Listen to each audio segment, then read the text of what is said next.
They say the way to a man's heart is through his stomach.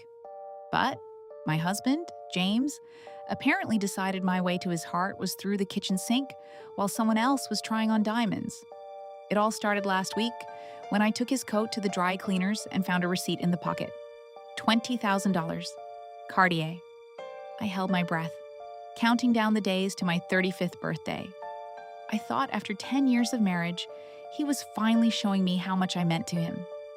The morning of my birthday arrived. James walked into the bedroom with a huge grin and handed me a box.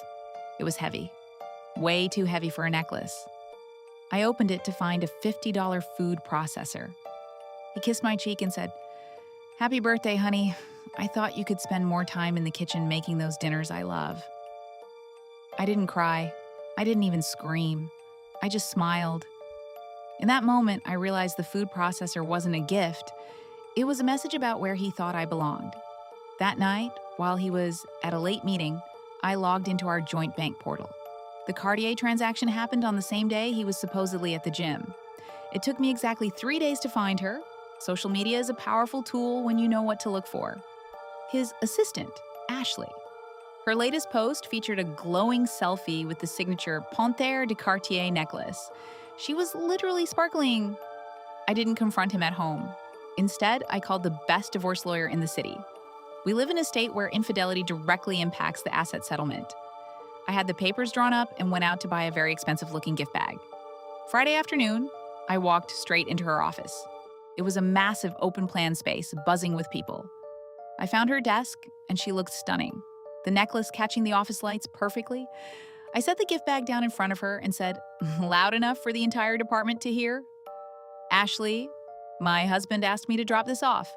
He calls it a thank you note for all your overtime work." She beamed, thinking it was another luxury gift.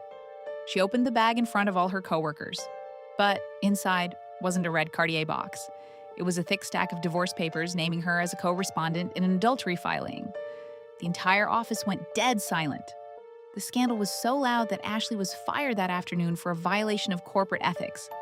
And because of the laws in our state and the undeniable evidence I provided, I got the house, the car, and the bulk of the savings. As James was packing his things to move into a cramped studio apartment, I handed him his gift, the food processor. I told him, "James, you're going to have a lot of free time now. You should definitely spend it in the kitchen, alone."